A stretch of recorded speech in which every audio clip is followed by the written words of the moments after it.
এগুলি পাউমির বাচ্চা, এখানে বাহামার বাচ্চাও আছে। এগুলো আজকে 20 দিন বয়স। এগুলোও বিক্রি করতেছি, গতকালকেও কিছু বিক্রি করছি, এগুলোও বিক্রি করব। এগুলো ফাউমির বাচ্চা, বাহামার বাচ্চা। আজকে এগুলো 2 দিন বয়স, 3 দিন বয়স আজকে।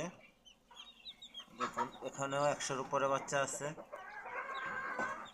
এগুলো কয়েকদিন পরে বিক্রি করব, শীতের দিন তো এগুলো একটু 20-এর পরে বিক্রি করি আর কি। ভিডিওটা ভালো লাগলে শেয়ার করবেন, লাইক দিবেন। ধন্যবাদ আপনাদেরকে।